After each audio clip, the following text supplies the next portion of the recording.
Odhiambo machielo nyakuorom Gajwanga kawo marwaki heyo makende chendoni maratil en chieng' Jumapil tarik 3 dweno mar 9 2023 manase machok Kenya nyakuorom Gajwanga to twak ewi chal mar kor lwasi dhi chakore pacho ka e kar bagruok ma KICC e buore Nairobi. Kata kamano riwruoge mago ma ok mag piny owacho osebedo ka ng'ur kotenore kod mano magiwacho ni owegi oko kendo tenggi kotenore kod twak makamano kendo ikruok ne twak makamano ka koro dong masi machok kende gigeno ni Jatend Kenya William Ruto dhi winjo ywakgi kendo riwgi kendo nywandgi e chenro mar twagno nyakuorom Gajwanga. Wami kuku mar wachno e chenro mar atil ka bende mago mag siasa George Bati dhi bire kidieny mar 2 gi chenro mar twak mar atil ka bende gidhi ng'iyo chiko mag mibadhi kod siasa. Mano biro mana bang' weche manyien to mokwongo magi thuond weche. The African parliamentarians are more conspicuously missing in the consultation process. We see deceit, we see lies, we see hypocrisy. Piny Kenya ikore ne rwaka yanga chakruok mar romo makinya mano malalruok ewi okenge mag reso lwasi ka piny Kenya bende dhiro chenro mag siro yore reso kor lwasi. Kora unu dwaro kodwa nang'o serikal koko dwaro Kenya ka tunyiswa mkutano no wabire kuwero to umakwa. Riwruoge ma ok mag piny owacho oseyore ma itimogo chenro mar romo ma jotend Afrika dhi yore mano mar twak ewi lokruok chal mar kor lwasi. One individual, because of his selfish interest, to come and mislead our people. Jotend ODM omako chung' ni mbii margi kaluwo pod otegno kata bed ni UDA medo donjo e gwengego.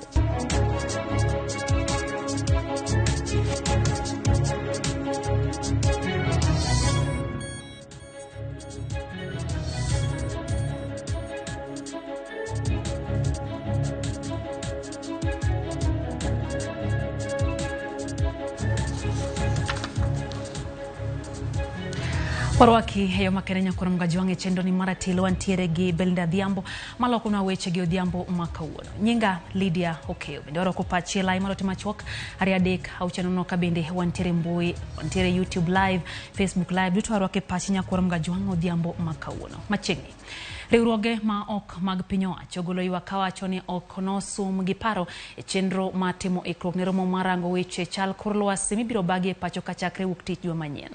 Riwruoge wacho ni kaka jo Afrika no winjo nywand pachgi ewi midhiero mosebedo kokwako lwasi mag pinje mag Afrika. Kaodong mana seche machuok kende to romo mar twak ewi midhiero mar lokruok kor lwasi e pinje mag Afrika chakore. Riwruoge ma ok mag piny owacho maya e pinje Afrika bura ng'ur kuom mano magiwacho ni rem nywando gi e chenro mar ikruok ne twak makamano. Climate adaptation is a territorial issue that can be only addressed if the local actors are together. Riwruoge go wacho ni chenro mar ndikruok otim e yor akwede ka jo Afrika maya e dhoudi manok bende ok omi thuolo mar bedo jokanyo e romono. The hallmark of the organizational confusion and inertia manifests in the accreditation process, where exhausted delegates are tossed from the accreditation venue to the Ministry of Environment for clearance process for what is said to be approval. It is being addressed, and I did speak to Pakja this morning and I said, look, we've got an oversubscription, we've got so many people, let's prioritize the people that are absolutely essential to be there. It will be covered and streamed live online, and we can create centers where people can be able to participate, even if it's not physically at KICC. Giseyo thoro mar wach mar romono kagiwacho ni nitiere midhiero mamoko mokwako pinje Afrika mawinjo nywandi e twagno machalo kaka ratiro mag oganda. We are deeply concerned that the summit agenda remains too inclined to promote market-based solutions and transnational corporations' involvement while neglecting the people's and the planet's needs and rights. We see deceit, we see lies, we see hypocrisy. And therefore we are saying any narrative and now carbon market is being dangled to our heads of state as if this is the solution. And as religious people, we are saying no. Those who are responsible for the damages we are experiencing must be called to account. Riwruoge go oseo pinje Afrika kuom rem nywando jood bura ma pachoka e loso chenro makamano. The African parliamentarians are more conspicuously missing in the consultation process, yet their representation, legislation oversight role is apparent in processes such as the Africa Climate Summit. Kweth rawere e bwo chenro mar Youth Dialogue to kod Linda Ugatuzi bende oramo ni rawere nyaka yud thuolo mar chiwo pachgi e romono mano mar lalruok e wi lokruok mar chal mar kor lwasi. Kata ka nochopo tarik 6 ne wayudo messages, tarik 25 koro ne wayudo confirmation. Kanye wachopo KICC, vijende opong' miwuone World Coin oduogo ka wang' jopiny. Dhano opong' e ndara ni wamanyo mana badge mondo wadonje e mkutano. Kara unu dwaro kodwa nang'o serikal. Koko dwaro Kenya ka tunyiswa. Mkutano no wabire kuwero to umakwa, wawinjo ni bunge yo oluongo polisi 3,000, wan wang'eny to wan wabiro gi kwe. Koro unu biabiaga kubiro no, mkutano nyaka watend. Uru wuondo jopinje ma ok uluongo welo, ukelo ka udwa discuss go weche mag aluora, to wan maluora ahinya waka ok wanyal bedo mkutano no. Mano wadagi. Riwruoge go nitiere kod geno ni kata obedo ni odong' mana seche machuok kende to romono chakore, gin kod geno ni jatend piny Kenya William Ruto dhi winjo ywakgi kendo odew dwachgi kapok romono ochakore. Kapod wang'iyo mag motendre kod twagno nyakwar Mgajwang' joriemb ndigni buora mawuok e alwora mar Kisumu kawuono ochako riembo ka ochimo Nairobi motelo ne romo maduong' mar weche kor lwasi ma ong'ere ni Africa Climate Change Summit mano machakre odiochieng' makiny. En chenro mosir kod duol mochung' ne dongruok e alwora mar Nam Lolwe Lake Basin Development Authority en ni ochwal ote mar pidho yien e yo kendo lokruok mag kor lwasi bende ong'i weche makare. Osebedo ka en midhiero maduong' e pinje kata Kenya kod piny mangima. Chakre juma manyien, LBDA oloso romo ma idhi yore kod jokanyo ma counties 18 mantie bwo LBDA kendo igeno ni jopiny dhi twak e weche mag ber alwora. LBDA chano bende mar chako pidho yien e counties duto 18 mayudre Nyanza, Homa Bay kod Imbo mar piny Kenya. Kericho, they'll join another team in Nakuru, then they'll be received in Nairobi on Tuesday at KICC. The reason why we are doing this is to create awareness on climate change and also what we need to do to mitigate the effects of climate change. We are beginning this one now and we hope to get to Nairobi on Tuesday and to be received at KICC. Now along the way we have a number of activities as well. There will be tree planting and mostly the fruit trees, just to increase the fruit or the food forest within the region. Kisumu is always our pride, and you know very well that there can be no pride without us coming together, protecting and conserving the environment. We have teamed up with the Lake Basin and the county government of Kisumu so that we are part of the process of the SCS 23. Nyakwar Mgajwang' lokruok mar chal kor lwasi osekelo lokruok kata mana kido kod timbe mag oganda. Kinde mokalo oganda Luo osebedo kadhi manyo lupo kata mana gwenge mamoko kaka Turkana ne mar kuom thuolo malach ni makuondego ne timo tije mamoko kendo ne ok omako motegno chenro mag lupo kata odoko ne gintiere kod nembe. Twaka jafwambo marwa James Okoth leronwa lokruok mar chal mar kor lwasi osemiyo kata mano ginni mayande ok odewo lupo bende koro sani odonje chenro no ne mar yore mamoko mag yuto koro osethirno nikech rochruok mar alwora. Saa 12 okinyi kor lwasi ler kopogore gi winy mafuyo e kinde ma chieng' baro boche gi nyadhi kokelo ler mar lando chakruok mar odiechieng' machielo. Jolupo mane ogowo gi midhiambo mokalo timo ikruok mar chako lupo e kinde ma jowetegi mane oywayo rimba otieno tulu dhiro ngai machwalo yie ka gichomo gowo.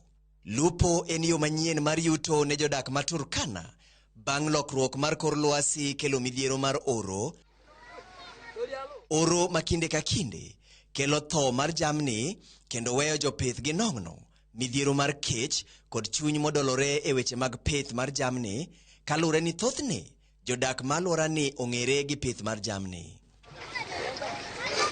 Kwand jopith osebedo ka dok chien kuom kinde e kinde ma kwand jolupo to medore. Turkanas came to fishing as an alternative when their livestock became started dying due to severe droughts.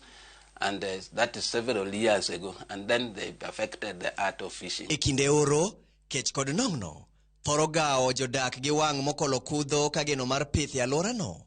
Koro chalo kama donre e kinde ma lupo e nam Turkana, to chalo mosechako chiero geno mar dhi maber ne jodak. Kata obedo ni nyaka nene oganda luo modak e alwora mar nam ne fwenyore gi weche lupo. Chenro mar lupo e nam Turkana kata kamano opogore e yo machalo kama. Jodak madhodi ma Turkana kende ema oyienegi timo lupo e nam ka oganda luo to tijgi en iko rech mosemaki kendo usogi ne jodak malworano kata ne jodak ma pinje malibamba.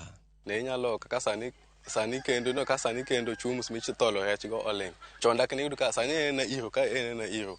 Tamo dok mano piny nokuma rech. Joluo ko yuwa no dhi nam. Joturkana wenyewe gin magilupo. En mokelo ni rech. Kit rech mayudore e nam Turkana opogore gi mago mayudore e nam Lolwe.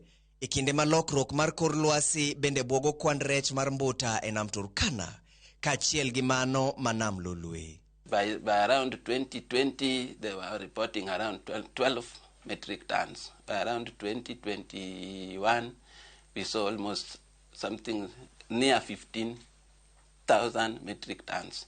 Our main place, which was the biggest fishing ground, is the Ferguson Gulf. And Ferguson Gulf has really experienced low catches at the moment. E dho nam Lolwe, waromo gi Fred e kind jowadgi ka gidhi nyime gi chenro mar lupo. Tich mosetimo kuom higni buora e nam Lolwe.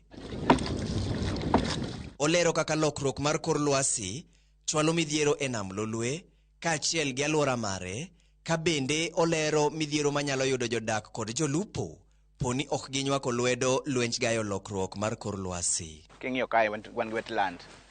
Ka ng'ato biro mobete mochako gedo kanyo, nyiso ni gik manyo geng'o pi ok nyal kalo kocha ka. Pi koro nigi thuolo mar kalo. Nyiso ni pi koro nyalo overlap. Kanyo ma koro winjo ni pi omonjo jomoko loka machielo, jomoko koro dar. Sani gi lupo masani, kinyalo kata kwerewa mano lupo chon, sani ka nyalo chier maduong' koro dhi nam sani. Nyalo wacho ni ato ikauru adogi. Kisani janam kale matek rech onge. To gima kelo rech mar ronge ni mokwongo wan gi kaka industries moko ma tiyo gi chemicals. To gik machalo kaka chemicals kendo donjo e nam. Koro chemicals kosedonjo e nam to interfere gi wach rech. Kich koro nyaka oxygen bende koro gitieko e pi. To rech kosedo kama oxygen onge, kanyo ok onyal bete. Ka giendelea gi timo mano, nyiso ni nam ni biro dong' kaka yaw moro ma kata gimiluongo ni rech ok bi bete. Kalure gi jatend migawo mar limbe, Penina Malonza, lwenj kedo gi lokruok mar kor lwasi en ting' mar migepe duto, kalure ni sectors duto nyalo mana dongre e alwora makare kod chal makare mar kor lwasi. It's cutting across all the sectors. It's not only the sector of environment, it's actually cutting. Everybody is impacted. Mbaka podi goyo ka pinje Afrika timo ikruok mar romo magalamoro e boma ma Nairobi. Motisi ni Africa Climate Week 2023 mabiro kelo kanyakla jotend pinje makwandgi oingo 28 gi welo makwandgi oheo 12,000 mawuok e pinje Afrika e twak mar weche alwora kod lokruok mar kor lwasi. Jodak e kaunti ma Turkana osenyiso lokruok mar kido mokel gi lokruok mar kor lwasi ma omiyo mos gisechako rwako chenro mag weche lupo e nam Turkana ka dhoudi makono ema oyienegi lupo e kinde ma onagi ma joka nyanam to ting' margi chakre bang' lupo.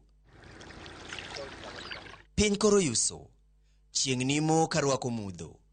Ka warito chako odiechieng' machielo, iparonwa ni wakawo okang' mar rito alworawa mondo waga lokruok mar kor lwasi kokalo e okenge ma piny owacho chwalo kaka pith mar yien e kind mamoko. James Okoth, Ramogi TV. Kora mogojong manakaka James Okoth nyiso ano ochakre kod in kod an mana kwang'iyo okinge mwakao kaka yor reso kor lwasi kata kuonde mabende wadakie. Jatend piny Kenya William Ruto kone sir magomenda dwarore rakruok kod lokruok chal mar kor lwasi noulo segi koromo marawere mag Afrika motelo ne romo monywando pinje Afrika ewi lokruok kor lwasi ojiwo tenda pinje Afrika mondo mi ochiw sir ne joma tindo mondo mi gibed kod nyalo mar kelo lokruok kaka dwarore. E kero mondo rawere go chwalo kwayo mondo mi giduol riwruog piny mangima kata United Nations mar chiwo pachgi ewi kaka nyalo duoko piny midhiero mag lokruok chal kor lwasi kaka George Bati leronwa. E kar romo maduong' ma KICC Nairobi motelo ne romo monywando pinje Afrika wi lokruok chal kor lwasi machakore ayanga wuok tich makiny. E yot joma tindo bedo piny mar golo pachgi ewi okenge manyaka go mar rakruok kaka dwarore kod midhiero makoro sani olo kiondko e chuny piny mangima. Ka oko mar KICC nyamburko moting'o yien ochung' ranyisi mar chiwruok joma tindo bedo jombetre mag rakruok kod lokruok chal kor lwasi. Nyasi no mabende noyware kod jatend piny William Ruto ne oyangi okenge manyaka keti ahinya mar reso tienge mabiro ka jatend piny William Ruto kone pinje Afrika nyaka chiw sir ne joma tindo ahinya kokalo e somo. Investing in our shareholders.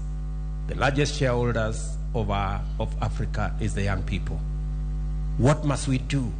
We must continuously invest in the young people, number one, in their education. Jatend piny bende oluwo ni kaluwore ne lokruok chal kor lwasi osekelo chandruoge mathoth kendo medo dhier e kind oganda. Dwaro nitie mar medo chiwo sir mar omenda ne joma tindo kendo mane momiyo piny owacho mare nochako hola mar Hustler Fund. We are investing in making sure that young people have access to credit. The Hustler Fund in Kenya, 67% of the borrowers on the Hustler Fund are below the age of 35. The Hustler Fund today has lent 35 billion. And I saw one of the newspapers say the other day that the government, that 3 billion has not been paid. That is true.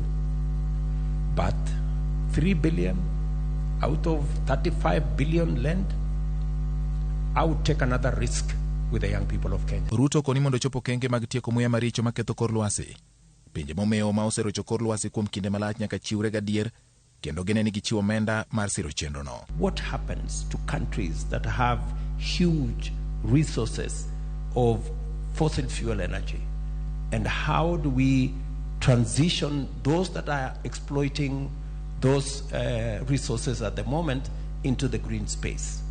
One of the aspects that we must address is the aspect of financing and technology. Kaka yor rakruok kod midhiero mag muya machido kor lwasi, jatend bengi mar dongruok pinje Afrika Kinumi Adenisa osingo gedo mar tago magamo teko chieng' mabiro muonyo bilion $20 ma piny Amerika e pinje 11 koting'o piny Kenya. One of our biggest programs we have is Desert to Power, which is a $20 billion investment we are making all across 11 countries with the Sahelian zone, which includes, Mr. President, also northern part of Kenya, and allow us to provide electricity for 250 million people. And when it is finished, it will be the largest solar zone in the world. Kagipedho dwaro margi motelo ni romo mawuok tich, rowere mag pinje Afrika dwaro mondo chuognegi apise margi ka riwruok mar pinje piny mangima UN maginyalo e golo e duondgi e weche mag lokruok chal kor lwasi kendo apisno ket log tich mare e pinje mag Afrika. Stakeholders to lobby for the establishment of a United Nations Youth Office in line with the UN General Assembly resolution, and that the youth office be domiciled in Africa, given that a majority of young people in the world live in Africa. Motelo ne romo mar pinje Afrika wi lokruok chal kor lwasi machakore ayanga tarik 6 dweni, rowere mag pinje Afrika onyisi ni midhiero magikale kik neg chunygi to kar mano okonygi e gundho riekni mabiro kelo lokruok ne piny mangima. George Bati, Ramogi TV. Jakom matwak e kweth Azimio la Umoja One Kenya Alliance Kalonzo Musyoka onyiso chir mare wi twak makoro dhi nyime ni twagno dhi nyuolo lemo. Kalonzo koni twagno dhi kelo winjruok kadoko ni jotelo moko osebedo ka wacho ni twagno mochuoye kom gi Kalonzo gi Kimani Chungwa en ketho sa. Jatend Wiper Party olosi komore county mar Taita Taveta kamokoni komitno oseyudo ng'ur kowuok kuom jopiny kendo biro bugo weche mag twak motenore kod pok mag omenda mag dongruok e wards mathurka. Hatuna uhasama na yoyote, lakini we have a problem na matamshi watu wengine, kama vile naibu wake enda huko Ukambani kwa mazishi kama hapa, na kutoa matamshi ambayo iliwagadhabisha watu wa Machakos. Hata wengine wanamkondelea macho, wanaona hii mtu ni mtu aina gani, ni sampuli aina gani. So we are going to call everybody to order, and nobody is going to stop these discussions. And because, of course, on that part, I must congratulate the president because he has put his foot down. Anasema zungumzo endelee. Hapa watu wanazungumza mambo matatu. Kila mtu akitoka mambo matatu. Kwa nini hakuna mtu anaongea mambo 10 hapa? Yaani nyinyi mnajua ambacho kinawasumbua kwa roho zenu, and you are afraid to say it. Kwa hivyo mambo uoga Kenya ni lazima ya mtu akifanya makosa anaambiwa umefanya makosa. Africans are saying hatutakubali utawala mbaya at any cost. Kapod wang'iyo mamo mengine nyakora mgajuang tenda duon bura mar ODM moramoni duon bura no podomako gwenge mag Nyanza kendo mbi mare pok odok piny kata matin. Jo ODM osemoko kuom jotele gwenge mag Nyanza ama osebedo katemo uso duon bura mar UDA gwenge mag Nyanza kaka jafum marwa George Juma lerono. Joten duon bura mar ODM moriko ne wuoyo e kinde nyasi mar choko omenda mar gedo ne skul sekondari mar Agenga e sub-county ma Nyatike. Wach ni weche ma osebed kawachore duon bura mar UDA koro osedonjo e gwenge mag Nyanza en manalik. Watu wa Nyatike wako kwa chama cha ODM. So this issue of allowing propaganda and allowing someone, one individual, because of his selfish interest, to come and mislead our people. The issue of Anyanga, we are able to tackle as people of Nyatike. We have tackled it before. We are tackling him today. We will tackle him in future. And I can assure you, standing here, anyone can be MP of Nyatike after me, or can remove me, but not Anyanga. Giwach ni oganda luo duto pod nitie duon bura mar ODM kendo siro ogai mar ODM Raila Amolo Odinga kagiwacho ni ji matin mosebedo kawacho ni uma mar UDA koro landore e gwenge mag Nyanza gin mana ji matin mabende ok sir ruok mar oganda luo. To ka gwambo pod nitie ok wago mbaka be ok wago kwan be onge gima wachako wawacho ewi mano. Wan wariwore bang' gwambo wanyalego e ODM. Without Raila Amolo Odinga, today, I know Ruto's character very well. I have served with him in parliament. I know him. The person who can scare Ruto a bit is Raila Odinga. The person who can bring Ruto to order is Raila Odinga. Nobody else. Let nobody cheat you. I have no capacity. Jakom mar ODM John Bade wacho ni nitie kod adieri ni ODM pod otegno mokalo kendo oganda luo ok oikore mar donjo e piny owacho mar Kenya Kwanza ma nyaka sani okonjo Kenya. There is total problem in this country. Then someone comes to tell you that you should follow UDA. What has UDA done in Nyatike from last year? 1 year is gone. Onge chieng' wabro dhi anywhere ni wapogore ni ng'ato dhi ni anan jakoni anan jakoni anan jakocha.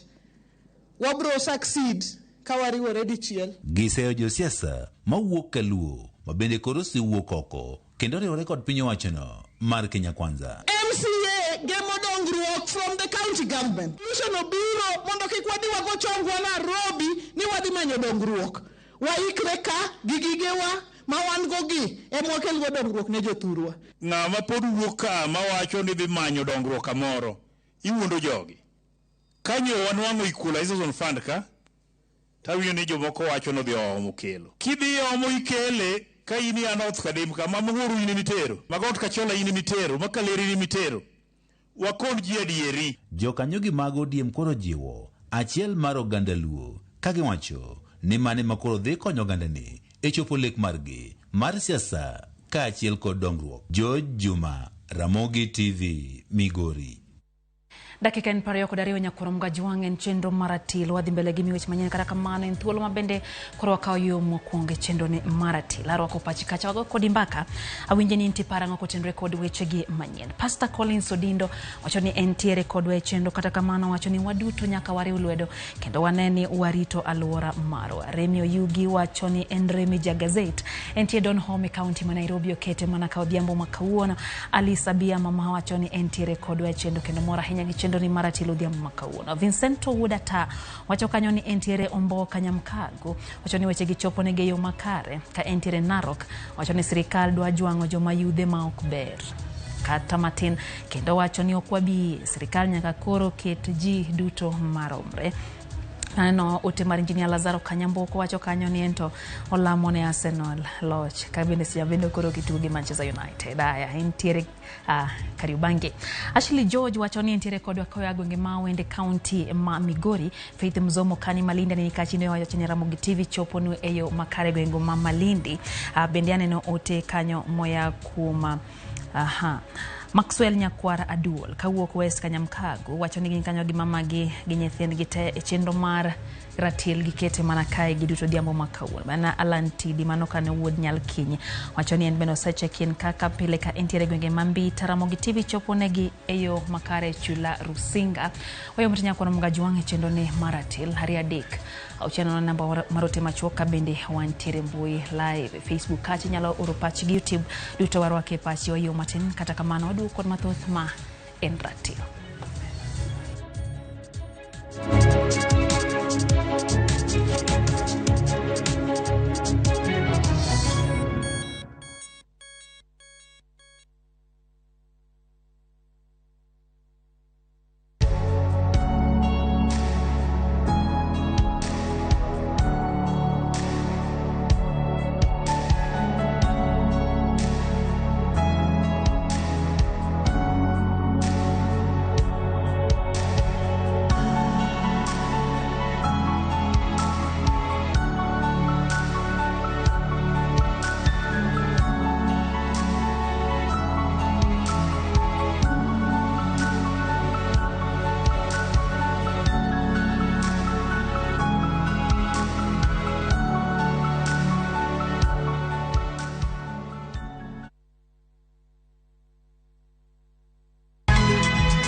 Nyakwa Ramogi wachaka ni giweche matimore sa gige dongruok en gigo eko ma en hakini ok en gime miyi gi mich buch jopiny adier gima dhi mbele sani Trevor dhano kech nego. Alo bera inya ubi nade wadhi maber Musa pinjari penjo mibni godo no mar senator Tich adek ka tich adek tudri gi jalendo Trevor Ombija janding opanga jonyakach dendo nombija taya nyakwar guok kocha pesa Sadek otieno mana Ramogi TV kik bai.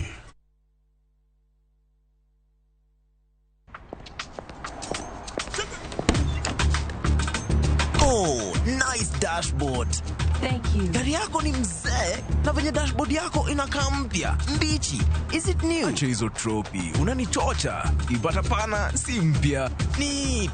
Manze, and that smell. So fresh. What's your secret, man? Nimekuwa nikitumia Tropical 2-in-1 car dashboard polish since I bought the car. Just spray, wipe, and your dashboard looks as good as new always and smells fresh. Haijawai parara.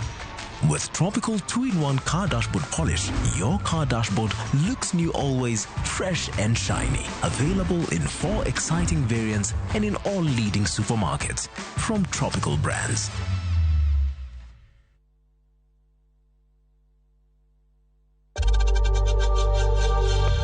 We know times are tough, so save money by buying airtime from M-Pesa to any network with 0 transaction fees. Dial *487*2# and get your airtime PAP with 0 transaction costs.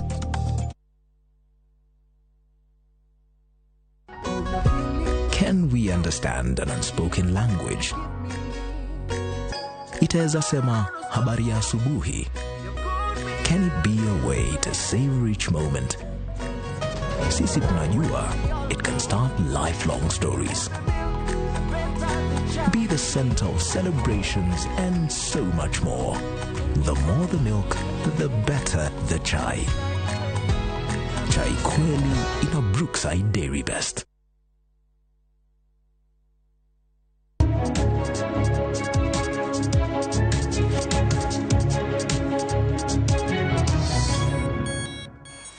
Machiegni kendo nyakoro mgajongero kamano kumedokete mana RAMOGI TV wadhi mbele gi weche manyien ateri nyake county Manarok. Jatendazi miola umoja wan Kenya Lansha la Molodinga okone oganda jodhod Masai mondo kik welo pegi pogi awya ne marmano nyalo wito ngadho mar kido kod timbegi.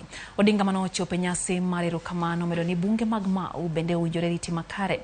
Jotelago magazimio omedo soko wang sirikal kendo wacho ni siasa margi en mano mar keto sirikal tesre maneno ni ne jo Kenya kaka ujore. Sisi tutaki kurudisha Kenya kule tulitoka. Nataka Kenya ambayo inatawaliwa kwa njia ya kidemokrasia, serikali yenyewe inafuata sheria. Kama mtu amefanya makosa anashtakiwa, alafu yeye vilevile anajitetea, kisha kipatikana na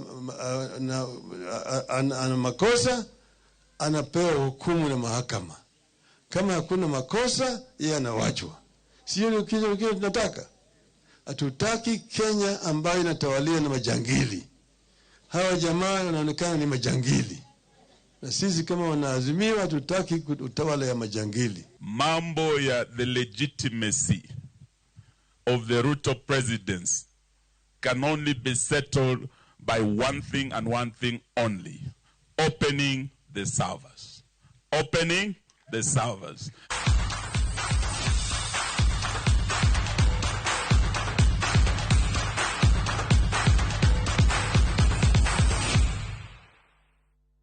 Epau tuke nyakoro mgajwang Sarat Singh jaloj tuke mag golf mosir gi bengi mar NCBA bang tieke thuolo mokwongo e kind jotugo 165 alap mag Great Rift Valley Lodge. Singh nobedo gi tugo makare kendo yudo points 75 ka Professor Njuguna Ndung'u obedo jaloch e kind jotugo machuo bang yudo points 84 ka thuolo mar ariyo nokaw gi Jim Nambaru mano yudo points 9. Nancy Ndung'u nobedo jaloch e kind Wakini bang yudo points 84. Noloyo Jane Gikonyo mano tieke thuolo mar ariyo. Dienye marawere noyo jotugo mathoth kata kamano Pari Maisuria emano bedo jaloch.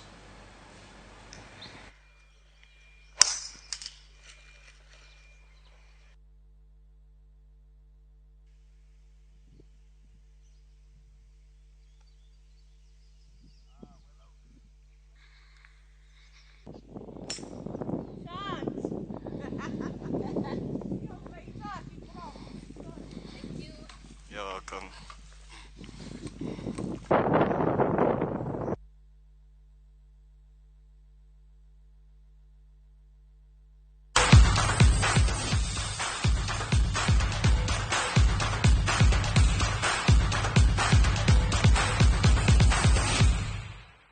Kora mgajwang mane makelo agiko mar kidieny mokwongo machendo ni maratila nyisi ni wantiere gi kidieny jariyo. Marariyo ne en twak maratil, twak mitao kanyo gi nyawadwa George Bati mose koreo makare gi wende kama oting'o Kennedy Ondiek mano ja siasa elo UDA kaito Fredrick Okango dhi twak elo Azimio la Umoja wan Kenya Alliance. Gedhe gombaka kutende kod weche go mag mibadhi kod siasa mathurka. Ketemana kani ketwagno biro mandai kama chuok bang manya kora mgajwang. Wasebedo gi Belinda Diang mosebedo kalo kuna weche gi nyinga Lydia okay Riti Masane.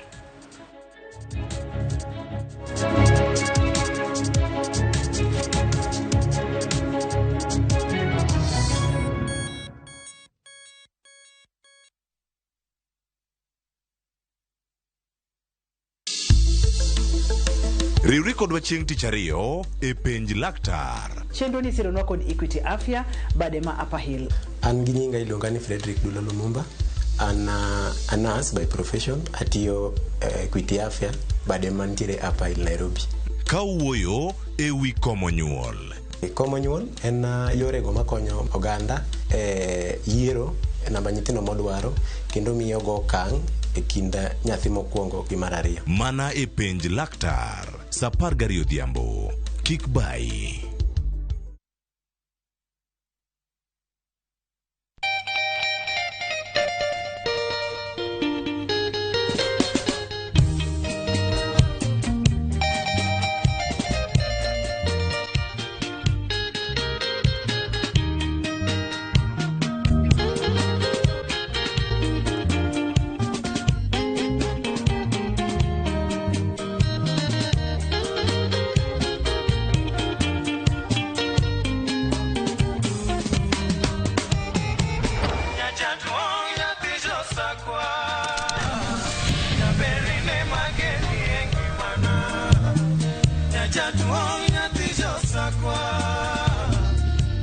Radio Ramogi, Cartoon Jaluo.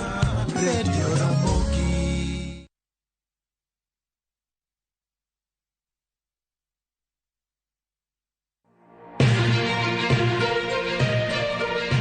Weche manyien mamulo dhod chunyi maiye gin mago machiegni kodi. Weche thieth, anyuola, ohala to kata rita. Ka utuch to wan kode. Kotimore skunde e gweng'u ne wedeni kata osiepe magi duto wan go. Wan kae mar neno ni ng'eyo gima biro kendo bedo gi ikruok motegno. Onego ing'e gima timore e seche motimore mapiyo piyo to mae e kama iyude wechego. Nikech Kenya en marwa waduto to Ramogi TV en odwa. To kendo wantie iye kanyakla achiel kaka onagi. Ma en rupiny kod mbaka oromo. E Ramogi TV. Sud machiegni mondo wago mbaka.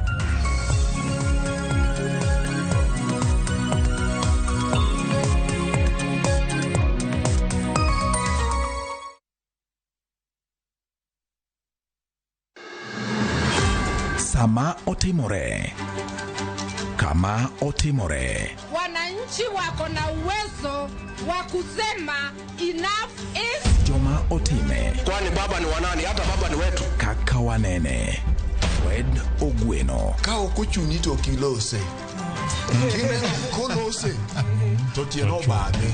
Roslyn Obala. Jite nyalo dhi e school to ji adimo agi kalatas no maber monyalo present kamoro. Jay Bonyo. Gima notimore Siaya en gima ok onego timore e piny manigi dhano molony, manigi dhano modhi sikul to nigi jotelo moyie. Kod Victor Otieno Makajuma. Ma en cheno bende biro nyachiel kachiel kod Ramogi FM, Cartoon Jaluo kod Ramogi TV. Kaka wanene. Wuok tich ka wuok tich. Chakre saa 2 okinyi. Kik bai.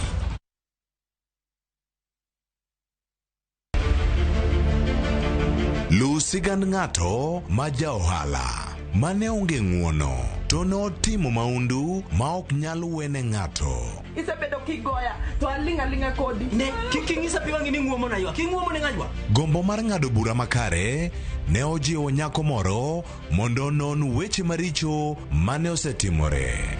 Gimokela kama duong' e odika. En mondo ang'e gima nonego babawa. Ne ofwenye ne ok en kende e wuodhene mar manyo adiera kod chulo kuoro.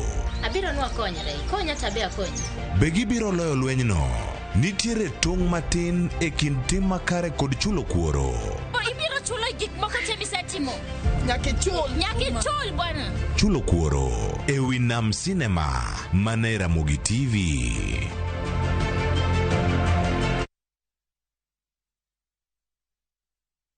Sasa kwa tao moja tu unaweza pata third party cover for your private motor vehicle valid for 30 days. Say goodbye to expensive motor vehicle insurance. Pata bima kutoka Direct Line Assurance. Kujisajili bonyeza *487#. Weka namba plate ya gari yako, ID namba yako, email address yako na ulipe thao moja tu. And your digital cover will be sent to you instantly. Collect your sticker at your nearest Total service station. Dial *487# upate third party motor insurance valid for 30 days. Pap, ni thao tu.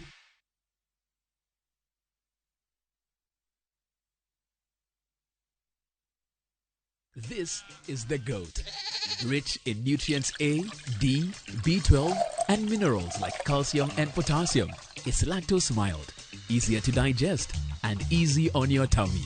It's the goodness of goat milk from our farm to your table. A true alternative to other dairy products. Perfect for nourishing and nurturing the little ones. More Sangare, more goodness.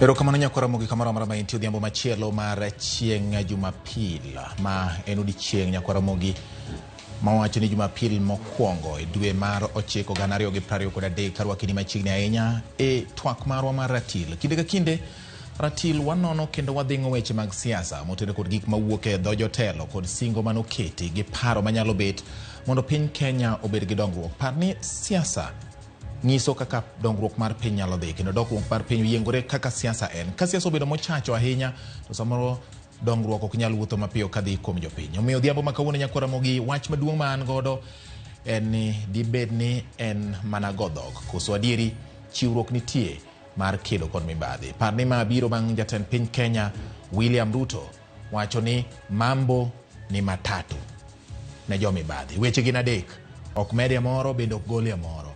Odhiambo ma kawuono nyaka Ramogi wadang'e ka bende ginyalo bedo ni gin wacha koso gin weche ma adieri nitie. Onyalo paro ndalo manok machien ka nyocha ne ochwal nyaka ka EACC manen gavana mar kaunti ma Kakamega Wycliffe Ambetsa Oparanya ka iwacho ni nitiere to moko mano bedo e kinde telo mare. To ken kende nitiere jomoko ma bende itemo dadhogi mar neno ni weche mag kedo kod mibadhi omako mach. Dibed ni en lweny adier mar kedo gi mibadhi koso siasa. Mane momiyo an gi yawuot luo ariyo ka, an kod Fredrick Okango kaachiel kod Kennedy Ondiek. Fredrick Okango loso e lo Azimio la Umoja One Kenya kendo gilo pach jopiny ma samoro ne giwacho ni gidhi giromogo ni gidhi gikuodhgo wach ka. Ondiek wuoyo kaka oneno ka sirikal mar Kenya Kwanza ma bende otele kod jatend piny Kenya William Ruto ma wuok e duond bura mar UDA tayo piny. Machiegni uru e ratilo odhiambo ma kawuono Ken, machiegni. Erokamano. Awinjo kuwuoyo riat nyagwang'o gwal. Nyiso ni weche dhi maber. Okango. Weche ber. Jomoko kwer, jomoko yie. Ni mambo ni matatu, jomoko wacho ni mambo si matatu. Ini uone neno ka mambo ni matatu. Enda jela, ama Kenya, ama enda mbinguni. Enda mbinguni. Erokamano, George, erokamano Ken. Usiebra ma Ken kamono donjo studio gi suit. Mari UDA maratong. Tiende koren omako coordinator manyanza. Ma ngeno siep na mangita. Okay. To kata kamano. Ruto nyisowa ni weche gin adek. Yes. Idhi e jela, iwuok Kenya ka, kata idhi e polo. Anto okane ka wachne no ochikore gi ratiro mar chik. Nikech weche mag mibadhi gin weche ma nyaka wami seriousness. Nyaka wang'igi e yo mamalo, okang' mamalo. Ok en weche mwatimogo kipindi e wi mtoka, watimo campaign mar 2027. Mane gima Ruto temo timo ka. Campaign Ting'eyo, Ruto enogo campaign mar 2027. We mbona nyisi bati. Yes. Weche mag mibadhi osemonowa yudo yath osiptal. Ji tho nikech weche mag mibadhi. Yes. Omonowa yudo oxygen ji tho. Omono nyithindo dhi skul, ji bedo jonjore. Omono loso ndara, ji yudo asara, ji accident timore. Koro weche mag mibadhi kwa wacho nyaka wache gi mijing'o madwarore. Ruto kowacho ni en odwa tero jo mibadhi e jela. Yes. To ne waneno ka jomano oketnegi weche mag mibadhi mano tere court. Chiegni duto te. Bilion madongo. Kano donja ni to joka ne ODPP odiro kes oko ni onge evidence. To pesa to lal. Namba 2. Kano yiero joma dhi tiyo apise mopogore mag executive. To ng'eny joma no yiero kacha. Nitiere moko kuomgi manigi weche mag mibadhi. Mara nigi weche mag mibadhi e court. To yierogi. To chik to wacho ni sami yieri mondo mi dhi tiyo tij sirkal nyaka ibed ng'ama ler ka pamba. Jogi noter mondo dhi opwodhe od bura nopwodhogi. Notergi mondo opwodhgi od bura. Od bura opwodhogi. To king'iyo namba mani od bura, maching'e ni koro mana rubber stamp. No sedhi oiko joge kacha, ma kokelo nying, to puodho, to tik to dhi. Gima temo wacho bati en ni, Ruto, en onyalo wacho gima onyalo wacho. Yes. En gi ratiro mar wacho gima owachogo. To gima wang'eyo ni, kaka wadhi ni, obed ja Azimio, obed ja Kenya Kwanza, nyaka wariwre e weche mag geng'o mibadhi. Ken osipna wango kani ja UDA. Tang'eyo ni kawuono weche mawachogi obro yiego nikech ong'eyo ni weche mag mibadhi emomonowa dongo mbele kaka oganda. To koro, kano wacho weche adek, kano ka wacho nitie wach achiel. Ogin weche adek. Wach achiel mopog diriyo. Wach achiel en ni pesa mokwal mar oganda nyaka duoki. To jomokwale ka nyaka dhiye. Ibed Azimio, ibed ng'a Kenya Kwanza. Gimomiyo pesa mang'eny mwatero e county lal. pesa mang'eny mwatere national government lal, gilal kanya, o gilal ni gitimo maendeleo, gilal e mifuke ji pesa tiyo tire. Koro gimoro wacho kawuono en ni mondo wageng' mibadhi, nitiere gik moko adek manyaka watim. Kapok amiyo Ken nafas. Korimbi wacho ni mambo ni matatu. Ma adek ma meka opogore. Mokwongo nyaka wayie gi wach miluongo ni audit report. Auditor General bang' dweche auchiel ka dweche auchiel kolo report.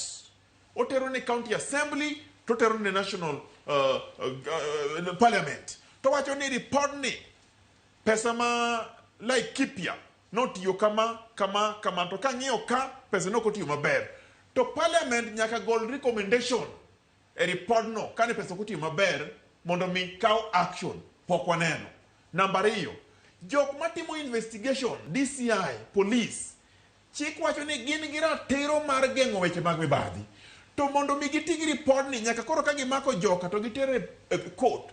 Evidence mokwongo ma police nyaka tigo en Auditor General report. Wach mar adek. Yes. Ka jogi oyudi ni nokwalo pesa, ka gisedhi e process ma idwaro no mar court, prosecution ang'o ka, to chik wacho ni ibed ni pod in office, ionge office, pesa cha nyaka idwoki. Magi weche adek ma Ruto onego nyiswa. To gik monyiswa ka en mtoka gi mago to siasa. Mambo ni matatu Ken. Okango biro gadek mamage. Kendo wacho ni Auditor General report nyaka ti godo, nonro nyaka time yo makare ma jok moyud ketho twe, to mogik en ni pesa gi nyaka dwoki koseyudgi. In magi adek magi gin mage. Ogonga goero kamano owado Okango ochako motegno kabisa. Wacho na biro gi suit ma UDA. Anaja UDA kendo kapuonj. Kendo amora antie kana dala kawuono awalonch gimiluongo ni University Students Association mar Homa Bay County. Bedo very important. Maparo nyithindo masomo university sani ko dhibedo gi chenro makare magi dhi yudo godo kaka gikonyore. Gima dwa koni mambo ni matatu kanyocha president owacho nowacho kalure gi kana en Western Kenya. Yes. Aparo ni mondo waket gigi into perspective. The problem mar Azimio ni gin gi theory mang'eny. Kore momiyo gisiko theoretical ma ok ginyal kata bedo gi yudo power nikech gina theoretical. Theory ma Okango kelo go is okay mondo gibed gi theory nikech gin gisomo theory e book. Giba Ruto timo. Ruto nyocha wacho gigi kaluore ni nyocha en Western Kenya. To wang'e gima nyocha timore gi wuoyi ma nyocha golo cases mane ni e court. Wuoyi ma nodonjo ne Mumia Sugar. Mumia Sugar Company iyudo ni ne en company ma nyocha lak gi chonge. To samo lak gi chonge ni jogo eko ma billionaires mumeo okaw Mumia Sugar otere court. Makoro Mumia Sugar ok nyal move, ok nyal chorore. Kore mane president owacho niya, we utugo kodwa. Mokwongo jogi ok gin jo Kenya ka, gin jo modak Kenya ka, to bende gibiro giyudo thuolo mar timo ohala e Kenya ka, to gikawo jo Kenya koro giloro negi, ma jopur niang' ma Mumias ok nyal yudo kama tere niang' gi, nikech Mumias olor nikech cases madhi mbele. Koro president nowacho niya, is either iwuog e Kenya ka, or ibiro dhi e jela, or the rest matimorego, or ibiro dhi e polo. Koro gima timore, the president owuok oko mondo ked gi mibadhi. Mibadhi ka kuom joma monego ng'e ni mibadhi en yono ma pesa mar sirikal wuok godo e aguch sirikal ka dhi e lwet dhano giwegi e yo ma ok kony dhano ma weg jo ma jo oshuru. Emomiyo president Ruto nowuok out mondo wach niya, jokama gini ok wanya keto no ohala dhi mbele kaka odhini. Ok wanya kawo ni ji matin okawo economy mar Kenya oloro neni makoro gin ok ginyal move. Jo miluongo ni cartel. Cartel ni e county kako Okango wacho. Cartel ni e ministry mora mora.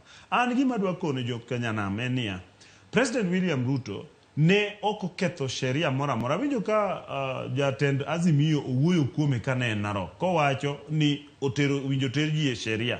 To yawuoyi ariyo ma joka ng'at achiel ma jo Riaka, ma jo Mwaka, ma jo Waindika nodhi odonjo ne gin giwegi kas gitamo Mumias thuolo mar tiyo mondo mi sukari mag jo abandu man kacha ka oter. To gima timore bende madwa wacho wadwa Okango, nyaka wayie uru ni sirikal nyaka mi thuolo mondo ti, nikech ka president William Ruto owacho ni ma nyaka timre to kendo winjo ni jowa complain. Sama owacho ni jo billionaires modiyo nwa economy moloro nwa economy gi nyaka dilgo jowa complain. Ka president ok odil kodi be jowa complain. Ana believe niya, Azimio en jo wetewa, but gin gi thuolo mar keto sirikal tesri. to giket sirikal tesre e yo matero Kenya, golo Kenya ka, tero Kenya ka. Ok en theory mosigo da sika. Adwa koni ni yo minya kedgo gi corruption e Kenya ka. Yes, corruption osebedo tuo modonjo e sirikal kona ka kona. Ochakore nyake dhot, ochakore kamora amora, ochakore nyake village, nyake utewa. Corruption nitie. Koro kake nyalo deal kode nikech ka ok wadil gi corruption to thuolo marwa madongruok kako ganda ok nya bedo. King'iyo budget mane Kenya goyo. Budget nwago ma 3 trillion. 3 trillion budget ni ingeni dhi chul godo almost 1 trillion idhi chul godo loan.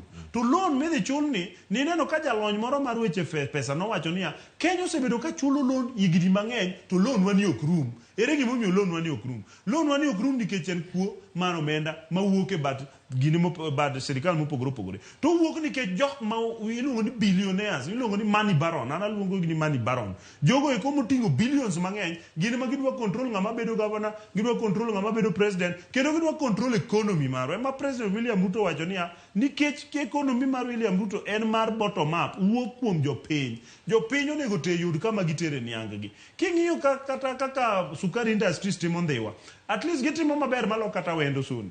Nikech ang'o? Nikech corruption manie public sector magwa. And adwa koni mogik katieko that point. Yes. Ni jowa nyaka yie mondo mi wachua odil gi jogi eki makwalo pesa mar oganda. Right. Kati kwale county, kati kwale kamora mora, weche gin adek. Kopo ni kwalo pesa jopiny, to nyaki dhi e court twey, nyaki kapo ni ng'ama okinja Kenya. In fact, no wacho gino in reference of joma ok jo Kenya muketo economy mar Kenya at ransom. Mumak economy mar Kenya ok nyasongo. Ibiro dok thuru. Idok thuru idhi mak economy of thuru kucho. Jo Kenya mabro safa to in meo in billionaire e thuru aka. Mane president wacho. Okay, neno ko kango de chido nikoda paro moro. An gipenjo ka ni okango wacho motelo ni e kinde ma sirikal mar Kenya Kwanza donje telo. Itire jok moko mane jine ge oge to. Adwa tajo kan. Jine oge to. Kata kamano do no wacho ni neno no ter maweth. Makoro gin nok ginyal mako ng'ato magitwe nikech neno ne onge. Okango wuoyo weche ariyo. O wacho wach mar jok manotere bunge, ibe ni wacho ni otorgi e bunge magibedo vetted. Okango ok nya wuondo wakae ni bunge ka nosevet jok miwacho ni corrupt gi koro giwacho ni government marute ma corrupt. Parliament king'iyo article mar constitution madil gi parliament nigi right, nigi tije mopogore opogore. Achiel kuomgi en goyo kogno jogo eko moter gi president mondo mi ka gin gi makosa mora mora to ok gipuodhgi. Bunge marwa kata ni pingo kata ni yiego, bunge no approve ministers gi te kendo no ter gi ma president no sai koki ni magi ministers. Koro bunge marwa kata in mana jazimio kata in ja Kenya Kwanza negi yie kanyakla ni jok magi wacho ni corrupt gi nitie. Mar ariyo, kiwacho wach mar ni jo sirikal dhi ketho kese court. Wan gi bad king'iyo sirikal katiba ma Kenya ma wan go sani opogo telo into gitienje moa malo ka dhi piny moluongo ni vertical distribution of power ma en national government to gi county government. To kendo kidhi e katiba marwa keto gimiluongo ni horizontal distribution of power moketo arms adek mag government. Mokwongo en executive motelne gi president. Mar ariyo en legislature motelne gi parliament speakers. Mantie speaker ma National Assembly to speaker ma Senate. Then wan gi wing miluongo ni judiciary motelne gi Chief Justice. Iyudo ni wing gi te kanitie case mora mora ma odonjnego ng'ato mar kuo to department matimo investigation miluongo DPP ema dhi timo investigation to tero neno makare minyalo donjnego ng'ato ni en ng'at man gi mibadhi. To ka neno ni noko time yo makare, koro yudo ni court ka gik to nitie kitimo crime joma timo nonro mar kosa nigi weche ariyo. Nitie nyaka tim mar makosa to kendo pachi nyaka nyis ni tim mar makosa no ni dwa time miluongo ni actors rules to gi mens rea. Koro ka ok inyal dhi e court gi paro mi prove mi chun mi nyis niya ni jogi no koso to kendo ma gima nyiso no koso, onge kaka court nyalo tweyo jogi. Alright. Okango ni wacho ni jogi no puodhi. Wanyalo ka gima keno wacho gima ni wacho.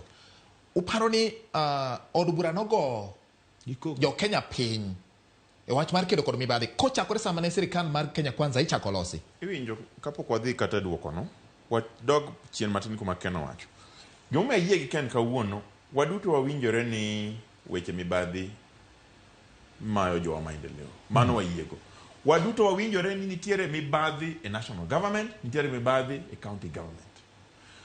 To nitiere gimiluongo ni responsibility of leadership. Ting' mar jatelo. Ting' mar jatelo. To ting' mar jatelo ni wacho niya, sama in jatelo moyier goganda, kata in jatelo mopuodhi goganda, mondo iti ofis jopiny, sama itimo tiji cha, nyaka itim tijine e yo maluwore gi pend chik.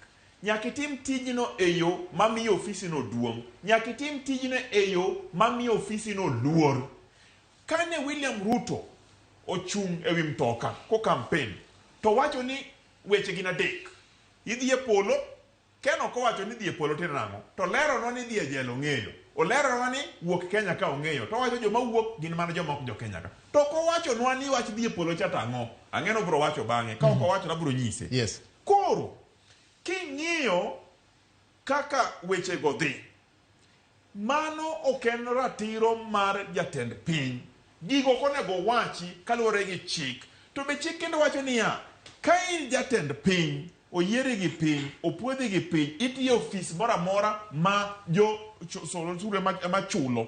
To ka in kata mana private kata public, gik mitimo ka nyaka reflect, nyaka gol kido maler mar ofisno, mamiyo ofisno duong' gi ng'uono gi luoro. Mano e gima Ruto tamo timo. Otame timo, ok obi timo, nyaka chieng' moro ong'eni mano e gima onego tim. To wan wang'eyo ni ka ipuodho ji kendo iyiero ji, yes, to nitiere migepe ma nyaka dhi ei bunge.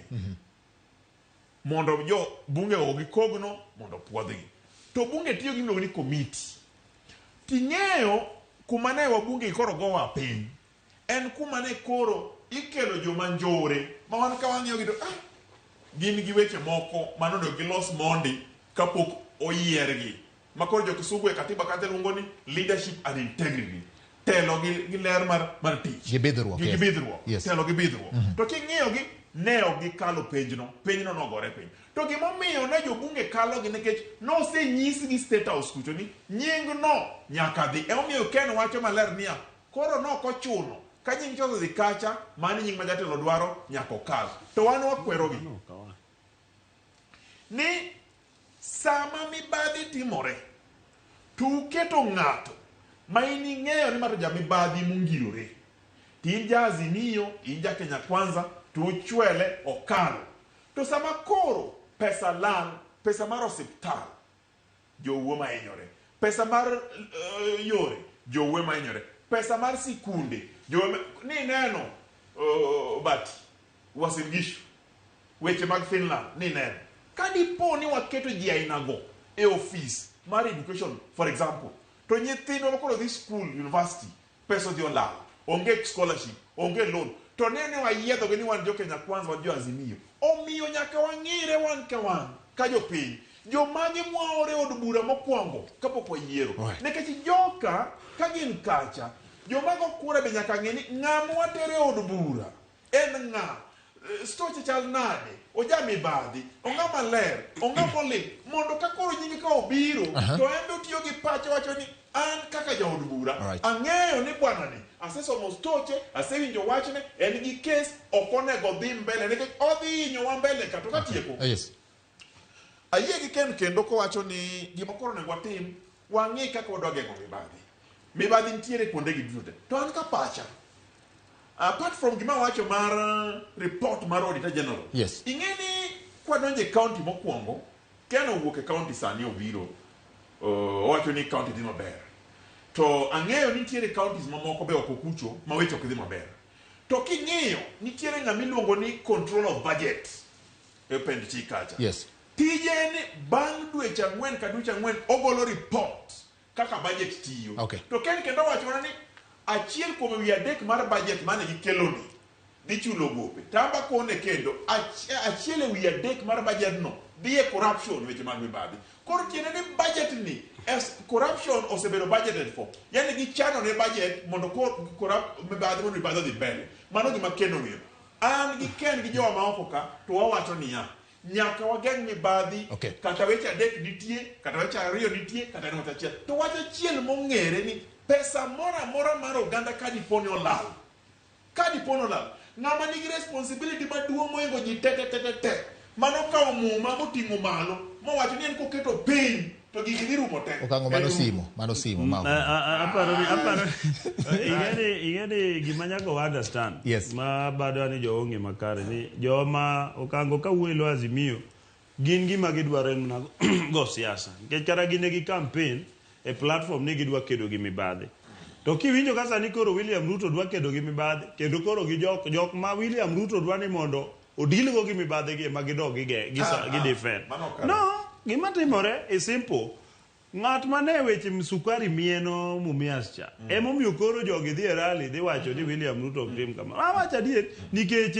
gima timore niya gifil ni ng'ami kedogo kata jok mane wembo sechako ng'adogi samoro wat jok ma related kodgi adwa wacho ni gimoro achiel nyocha winjo ka nyocha wan gi power blackout e Kenya ka power blackout nyocha wan godo nikech gimiluongo ni IPP miluongo ni Independent Power Producers mano bedo gi lapse mano miyo obedo gimiluongo ni national blackout kane Murkomen kaka minister o crack the whip mopenjo niya ang'o momiyo managing director ma KAA onge generator ma airport mangima obedo maonge stima gichako lawre gi Murkomen nang'o momiyo riembo jo MDT kanyocha Babu na Mwamba jong'wech odhi okwamo kuma nokwame noluongo Babu na Mwamba odhi oridne e parliament nikech Babu na Mwamba nokoriembo ng'a the truth en niya jowagi gin jopal ariyo gidwa ni ging'ado koma winjore kodgi mitne gima timore ma nyaka watewa winjre Ker William Ruto oseketo chenro makare mar kedo gi mibadhi kendo oseketo chenro makare mar choro dongruok e mwalo an awacho na Homa Bay nikech kaunti ang'e gima dhi mbele kawacho ni tich dhi maber okrach nikech ne bura moro makade bed ni onge tich madhi maber Homa Bay to de okachopo ka nikech adhi bura Kabunde hall to kawuok an tadonjo Kabunde airport alwar Wilson airport abiro ka mano donge governor tiyo mano mobilize ma gibedo gi nino ka minister Murkomen odhi mo launch that project dong mano titi gimwatimo enia national government mar UDA temo coordinate gi county governments ni neno ka nen kata western no tiyo gi governors te an adwa wacho ni governors waduto oriwre ariwa gi sirikal mondo mi chenro dongi to ka nitie kuo matimore counties kata matimore national government mondo mi obed dealt with kaka kuo kik wachal gi mo protect ng'ato the main thing en ni ok wanyal keto ni wane ndara sate wakedo gi sirikal the most important thing mane William Ruto timo as we speak as the president no nyiso ni ok odhi chiwo any space ne ng'ata madwa kwalo pes jopiny kati kwale mane ka chief kati kwale mana ka billionaires kaka man go ka okango constitution marwa mar Kenya ochiwo thuolo mar independent commissions machiel kuomgi en EACC kaka wang'eyo sani president nyaka ne nikech EACC ng'eni we don't have the current chairman koka gimanyo the chairman aparo you are aware and gik ma important masani nyaka watim kaka Kenya nyaka wayie niya ka ok wayie mondo president otitich ni mondo ked gi mibadhi to kendo en miwinjo no kaw responsibility dongo wacho ka ni president en the leadership of this country mar kedo gi mibadhi kata kedo gi chandruok moro amora mar jo Kenya en nie lwet president iwacho niya bas chung kuome the buck stops with him emomiyo kata ka nowacho ni joma dhi e polo an polo not I don't know but gima ni okal en niya nyiso ni biro deal kodi perpendicularly ma kata perpendicular kata kidhi mana malo ku perpendicular pidhi perpendicular bakari dhi mana yamo to go there kama kani ok interfere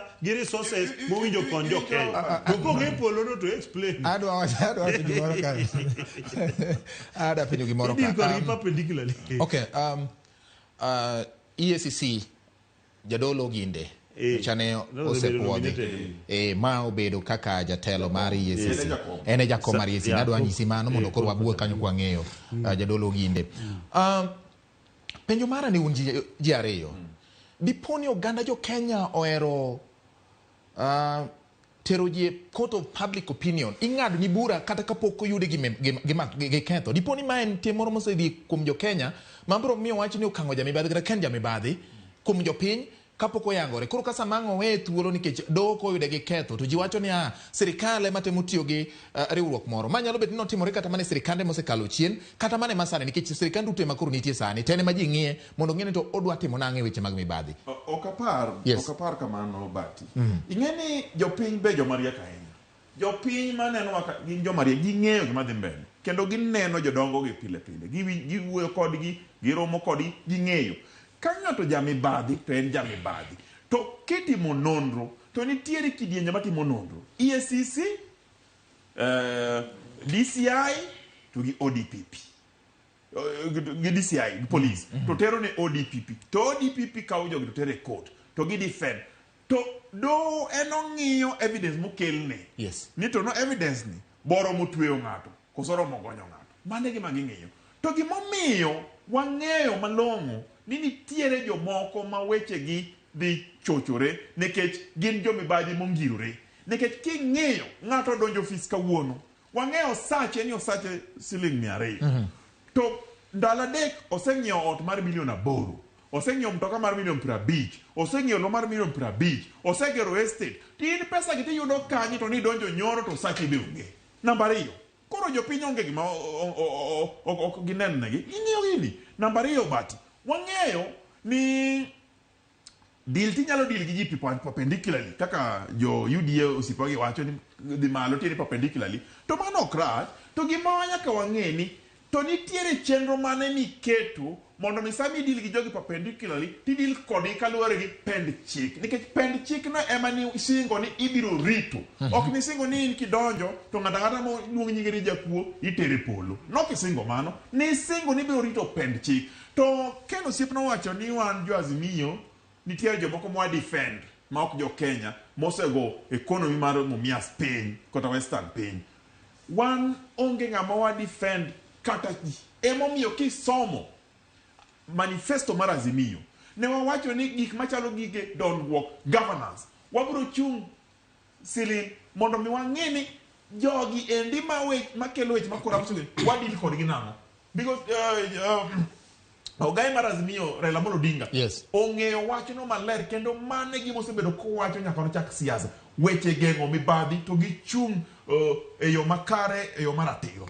Katieko kapok okango tieko apano riambo kamoro achiel kiyiena okango seyieni okango wawinyane gima nyaka wawinjre kata kowacho ni pend chik pend gi manifesto mar Azimio wabedo handshake government higa bich mane wabede be niwinjo ka nitie scandal manobedo said onge scandal moro amora to sirikal mar handshake no nigi scandals mang'eny. Arora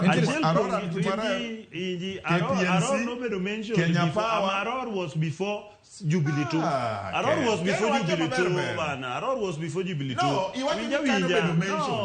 Awacho handshake government Arora ne en before handshake government. Mara reyo gima dwa wacho ni okango gimomiyo okango ok wacho adier nikech ineno jopur mar niang' ma Mumias ka sama ok ginyal dhi tero niang' gi Mumias nikech sirikal dwari mondo mi oket gicha e lwet ng'ato ma private kaka mitimo Ndhiwa ma ji use niang' cha kata mitimo Kabras ma ji use niang' ka nikech mago factories madhi mbele to jo cartel ariyogi otero kese court ng'ato go wadgi wang'eyo gini ng'ato go ng'eyo jo samoro poko somo story ni muwinje maber ng'ato go wadgi emotero case gilarore familia achiel ji ariyo mochungo Mumias ok nyal dhi mbele ka president owacho ni digol cases ge court mondo wayud kaka waketo thuolo mondo Mumias ochak tiyo mondo jopur opur niang' nikech puothe niang' ipure bando kawuono mano president okoso kare president owinjo timango ka ne owinjo be ni ikedo gi mibadhi to ere kare gimomiyo ka sama president kedo gi mibadhi ni to uchako dok e ndara uchako pingo the same thing. Kare gin ne gima timo na mia nafas korambo mia nafas point of order okango no donate ni dakika na moko matin point of order yes gima wacho Ken wan okwatamani kaka Azimio mondo mi kwed mibadhi e yo makare okwadagi kendo ka diponi nitiere jomoko motero case mageng'o weche mag dongruok to gin gi jomibadhi wan wayie mondo gol gi oko mondo chiko okaw mkondone dhi kodgi e yo makare to gima watamore kaka Azimio mwabiro kwero kendo wacho ratil kawuono onge yo moro amora minyalo tiyogo e geng'o mibadhi ma ok yo manie pend chik onge obed perpendicularly obed horizontally obed ang'owa ok ne timre ngang' nyaka itim mana gi yor chik nekech yor chik en mani okang' yor chik en niya ka nitiere makosa to nitiere evidence to ng'ani ikawe titere od bura doho to doho ng'ado bura kaluwore gi evidence mokel e mbele doho koro kata golo kes cha ka dipo ni embe en gi kes ne moro to neno ka kes ne ni doho nyaka winj kes ne cha mondo ng'e ni eto kes mokel ni to en kes manade to an ok ahero wacho weche manie e od doho ok adwa wacho ka nikech mano ok chik maber to gimodwa no winjore gi ken en ni Azimio okwedo weche mag mibadhi nikech wang'eyo ni weche mibadhi biro ketho ne ji te ibede sirikal ibede oko mar sirikal to Raila Amolo Odinga kochung' to wacho niya wan waneno ka wach moro biro ka ikonowa ni weche adek to wan wang'eyo ni weche to ng'eny to ka weche ng'eny mondo wageng' mibadhi nyaka wati gi pend chik kik wati gi weche moko mag bungu chik mar bungu onge chik ondiki e pend chik gima jogi nyiso wa chik mar bungu dhi idh mtoka wacho ni kawuono onge dhi ratil onge gachopo kawuono gimana wacho ni onge dhi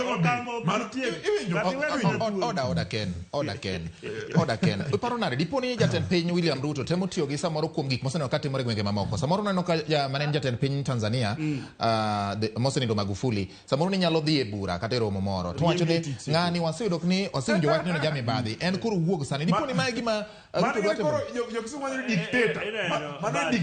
ni gimoro achiel gima omiyo wacho ni joge jopand ariyo pand Kisii tiende niya giwacho ni gidwaro kedo gi mibadhi iwinjo Dholuo nowacho ni en gi koni pand Kisii iwinjo ipiage koni gi koni uda ung'et koni gi koni jowa giwacho ni gidwa ni giked gi mibadhi sama noter Gachagua court ne giwacho noter deputy president e court donge nyochi winjo ka gichako complain niya ni kes mar deputy president nyocho wite court dong ne giwacho man nang'o momiyo kes no nyocho wite no tim niya iwinjo sama ogol kes e court ka judge dong en mowacho ni gik itero chike itere court kosetere court to judges oyudo ni evidence okoromo owito iparo ni samoro matin to ken koluwore gi mano samoro okango gini paro ni samoro dipo ni sirikal omako joyal buche mane momiyo magi nyalo timore mane samoro pinyo ma inyalo duoko perception mane president sirikal omako joyal buche en mana nikech gima dwa wacho nini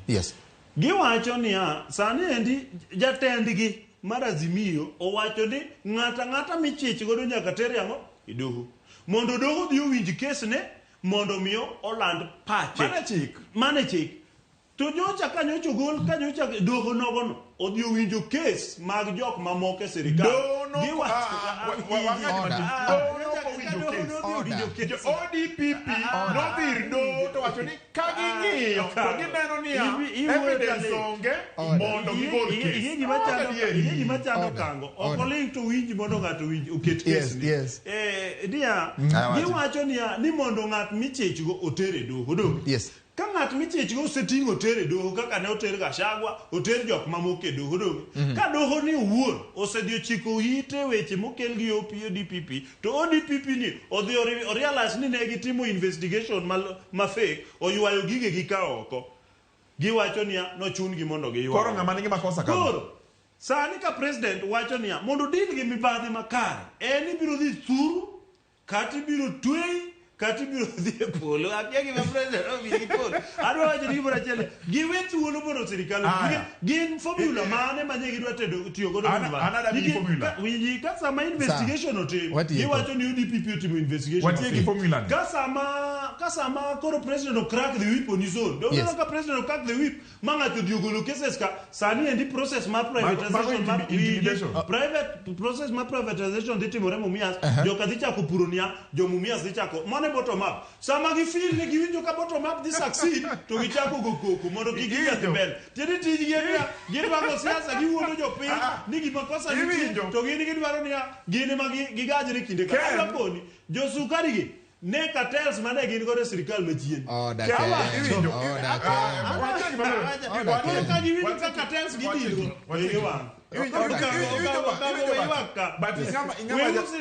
ing'ama jafwambo gi keyo mong'eyo. But ing'ama jafwambo gi keyo mong'eyo. Gigi sesomo kendo ineno. Sama ne Ruto nyiso ania ni Raini tonga an akia Raini. To picho wuok ni nodhi kata arus mar jo Raini. Ong'e Raino. Ten sama odhi arus dong arus pra. Nodhi ginariyo. Iwinjo Rai ginariyo do you know koro kiani mani kasezo penjo ni mama ni mwacho. Ere kosa wa president. Bako siasa. Utemwacho ni siasa makori goyo kami wacho ni siasa no mulo okango osebedo ka thiro wach mar kero gi mibadhi ya. Ipenjo en lweny mibadhi kono siasa. Ana ponyi singe mati Ruto timo en siasa. Ruto go siasa ong'e Rai, osebedo kode. Kandi launch gik moko western kujo mag sugar go sukari go. Ne gin gi Ruto, ne gin gi Uhuru. Mago ne jalup Uhuru. Ma wacho ni sirikandanship. Onge gimo ni sirikandanship. To gima duong'. Gima duong' en ni nyaka wariwre waduto tete. An Ken in gi jowa te. Mondo mi wagol lweny mar mibadhi. Mibadhi rach. Mibadhi mono wa dongruok. Mibadhi osemayo wana nafas mag tich. Onyaka wagoy mibadhi. To kik wagoy mibadhi gi wach siasa. Kaka Ruto go siasa. Ruto en ng'ama ong'eyo ni mibadhi ketho weche mang'eny. Koro wetiyo gi siasa mor goyo mibadhi gi siasa. Oti gi pend chik. No wacho ni koketo mama chik to biro rito pend chik. Orite pend chik. Tero ji e polo Nyasaye to ji e polo. Kata kamano ka nitie mibadhi ma jama kosa ok dhi e polo. Gimang'eyo bati. Adadwa wacho ka ng'iyo jo Kenya tin. Ni tabu ma wantiere go mokango gene ok dwa yie. Ni katiba manyocho waloso mar Kenya ema dwa ni mondo wacheke urane ni to bende katiba wani kaka en chikno morito chike tetete Kenya bedo konyowa e yore mar somo.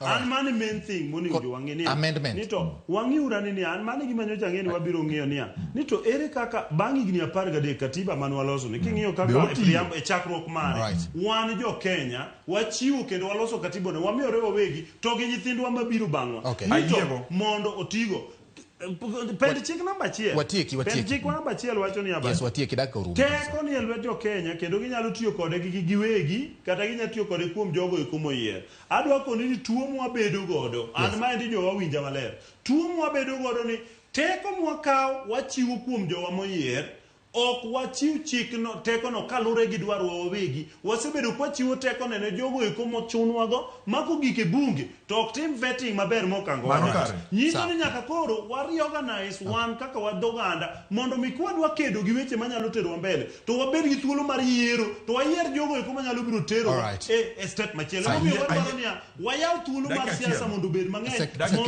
mondo wabed gi political parties mang'eny manyalo miwa thuolo emomiyo wadwaro UDA mondo wabed gi thuolo mar kasa wajoka bagni kuonde ka to UDA wayudo ng'at maber to dhi miyo wambunge mabiro wacho ndo kata wacho yes wawinjore matin gi ja UDA osiepe no Ken gima dwa medo mana kanyo kuma Ken wacho no gima nyaka watim en ni nitiere kaka wanyalo ng'iyo pend chik cha mondo mi wakete oti maber ka ok oti maber sani namba 1 kaka 79 cases gi budho e kota ahinya gi budho koro ka dipeni wanyalo ng'iyo pend chik mondo ng'eni mondo cases mag billion mikwalo gi kao ndalo matin to ji yudo konyruok ahinya pend chik 79 madil gi weche mar jo UDA gin joma wawuoyo go sani okurobeni mondo wagware saka sai wino kaka wuona dok ne Ken bus maber to kata kamano to giwe siasa mar tero ji polo kamana yanya kwa tero wai polo kamana oda ero kamana yanya kwa Ramogi. Mano e giko mar twak marwa mar ratilo dhiambo makawuono winjo ko chwakore sa mogik kamano gikine ni aneno ka ng'ato ndiko ka kowacho ni mibadhi chakore gi ot nyathi samoro kwalo thund min sama mama gi nindo modhodhi ka min gi kia mano be mibadhi koro mane wach wewe go ratile kwa Ramogi dhiambo makawuono yena muda alore gi kanyo ilo jo mosiro chendo ni nyinge George Bati orom kendo nywa pil machielo riti masani